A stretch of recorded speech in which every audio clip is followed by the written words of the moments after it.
It's illegal slave labor. If you take one thing from this video and that's it, you click away, working for Amazon is legal slave labor. Now I could probably make 100 videos talking about Amazon. Could probably make a video talking about Amazon that goes on for several hours. But that's not my intention here. I didn't write down a list of everything Amazon has done to me to just go through it point by point. I'm just gonna bring up the most memorable things for me, at least as I'm making this video.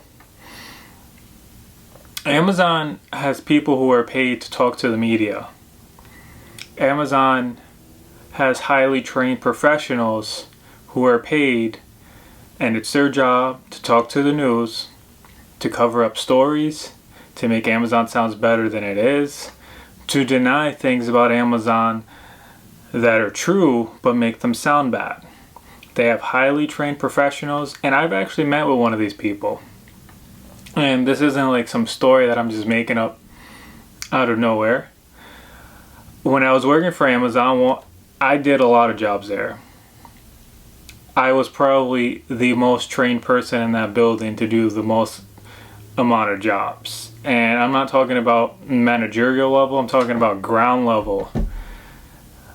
Working level 1, entry level, most amount of jobs. I'm not going to give you a list of all those jobs. I'm just going to say I've done things from sitting on the computer all day to working manual labor, pulling boxes out of a truck all day, and it varied. It wasn't like I left one job to go to the other. I did whatever they needed me to do that day. I was highly skilled, highly trained at Amazon. And one of the jobs I was, I say fortunate to have, was actually one of my favorite jobs. I gave tours. I helped give Amazon tours. And how I really know for a fact, I mean, even if this didn't happen, I would still believe Amazon had people paid just to talk to the news. But I know for a fact that Amazon has people who are paid to talk to the news because I met this person. This lady came in, I don't know her name, don't remember her name. She came in and she was there to talk to everyone in the room, all the people who were selected to give the tour, and the tour leader. She came in just to talk to specifically us, to tell us things that we can say, and really to tell us things we can't say. To explain to us how to walk around questions, how to walk around problems, how to, make a question almost seem like it didn't even happen. Well, I think I remember one of the tricks that they told us to use, and it was really more of the tourist leader job to kind of take the handle on this. One of the tricks that they told us to use, if someone asked you a question that you didn't like, you can try to re-ask the question. You can try to rephrase the question. Like they give you a question, you can try to repeat the question, but change some of the wording of the question so that you can give them a different answer. This is one of their many tactics. I mean, I'm sure they've just flat out lied on the news. When people come on, they claim that their labor, I'm sorry, I'm here. When people come out and they claim that I'm working for Amazon slave labor, they like to come on and say things like, oh, it's in the Amazon rules that any worker at any time is allowed to go sit down whenever they like to if they feel the need to. That's not true. Amazon's the easiest place in the world to get a write-up. You can definitely look that up. There is definitely a lot of stuff on the internet about that. That is one of the things that Amazon hasn't been able to hide well. One of the most common complaints I hear about from Amazon, from other workers, is that they've worked jobs for 30 years, 20, 30 years, never gotten a write-up, and all of a sudden they've been working at Amazon for a couple months and they get a write-up.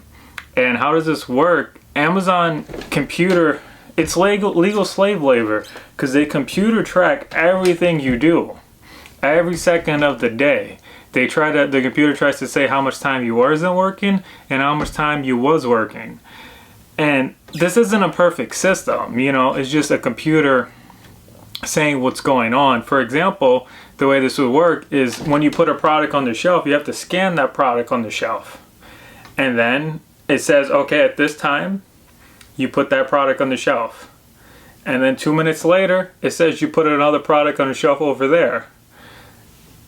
And it's tracking all that. So that's how it tracks how fast you're working and how much it believes you're not working. Now, if for some reason you take a couple minutes too long to put another product on a shelf, which, as I'm saying it right now, sounds completely unreasonable. And this is how these bosses will probably think, is like, why can't you just put another product on a shelf?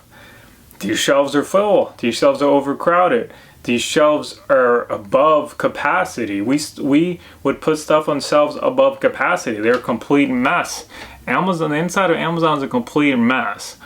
At least, I don't know how much percent of their products is damaged, but I believe it was over 1%, which is a lot. Which is actually a lot of damaged products. I can't remember the exact number. It was a large amount. We had like I remember at one point there was like 250 shelves in the building, giant shelves, and there was one entire shelf that was just damages. It was a huge amount, maybe like two. It was like a lot, and we had to move it upstairs because it was just way too much. I'm gonna get back on point. So yeah, it's illegal slave labor because you can't go to the bathroom. You need to go to the bathroom, the computer says you wasn't working, and you might even get a write-up for that. There's stories online of Amazon of people saying they don't even go to the bathroom to go to the bathroom. They pee where they can, however they can. Maybe they find an empty shelf, an empty aisle to go into, and then they just take a piss right there. There's plenty of horror stories on that. I've heard of my own share of horror stories, and I've experienced my own shares of horror stories. The other reason I really believe that Amazon is just really good at covering themselves is I think they train their managers to do this.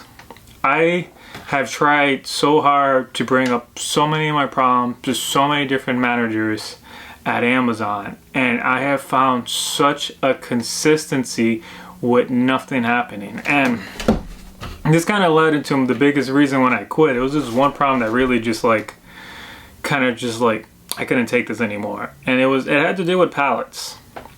You build a pallet, you have a pallet, wooden pallet, you build it with products, you shrink wrap it, and then you get this giant forklift machine that shoves it on a shelf.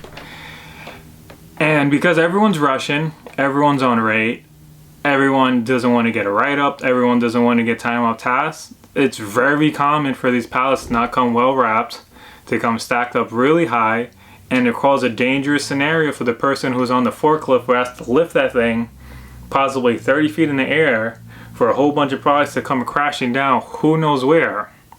And I've had it consistently happen to me where on the same day I'll have several pallets fall over. One time I literally had a pallet fall over, like the moment I picked it up, I started turning away and it just fell right away. And I really complained about this. I went to my own manager, I went to the manager of the department who was in charge of the pallets, I went to my own manager several times, I went to all the assistant managers. One of them was actually really nice. I remember one assistant manager at least helped me in the computer with a big time off task problem, because one day I got so upset I just didn't work for like an hour or two because I was just having so many problems with the pallets, and I was just going around like complaining about it, and he actually cleaned it up so I didn't get a write-off for it. So thankfully he did that.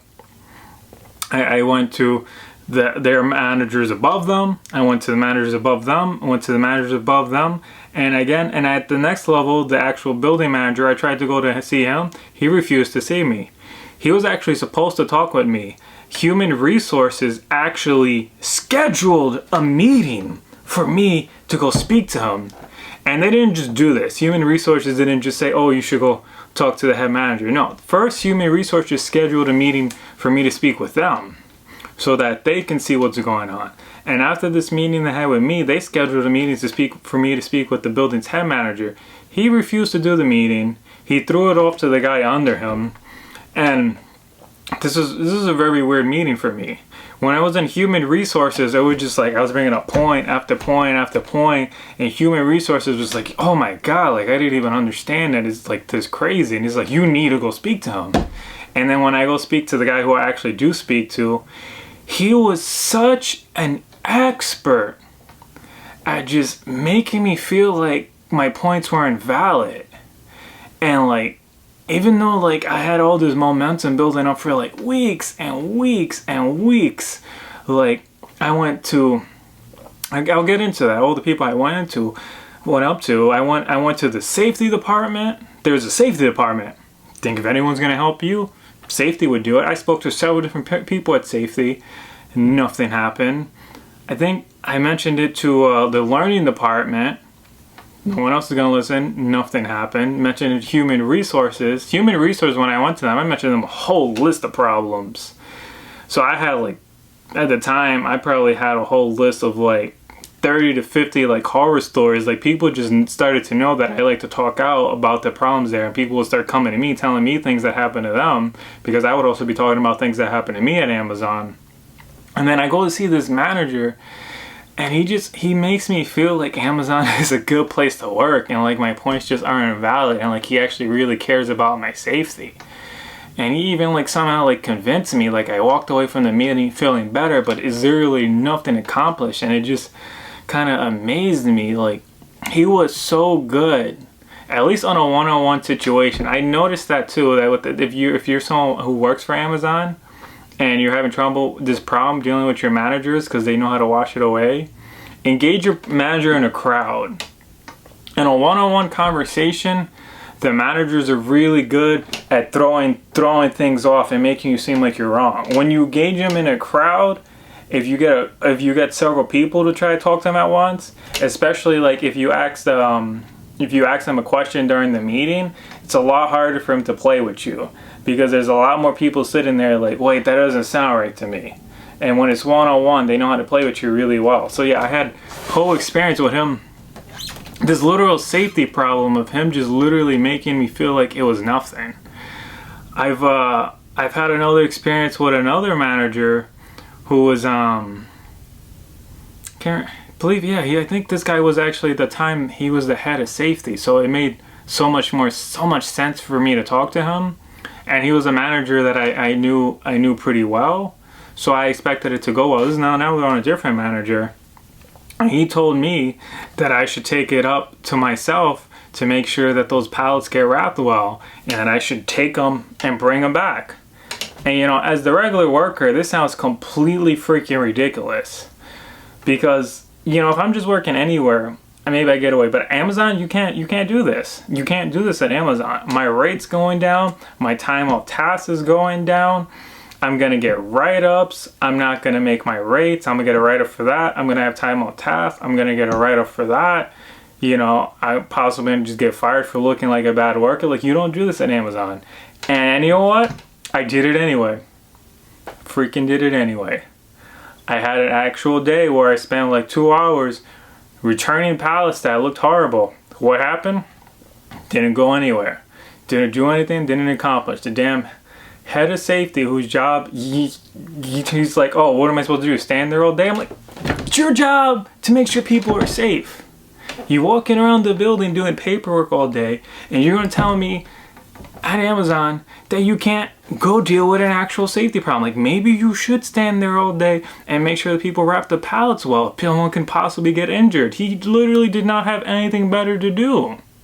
This is a real safety problem. He did not leave me to go deal with some other safety issue. He left me to probably go do paperwork that was meaningless that Amazon required him to do. Leave you with one last story, because I know I can honestly go on for hours. I'm going to leave you with one last story. It came from a coworker of mine who saw someone cheating to make rate, breaking rules to make rate. For one thing, driving his forklift way too close to the guy driving his forklift too close to my friend's forklift, my coworker's forklift. Driving dangerously close, making dangerous maneuvers with his it's an order picker, the one he's using. You actually go up and down in it yourself. You go up, not just the product, making dangerous maneuvers so that he can make rate. And when he brought this up to the manager said to him, well, when you make rate like that, you can break some of the rules too.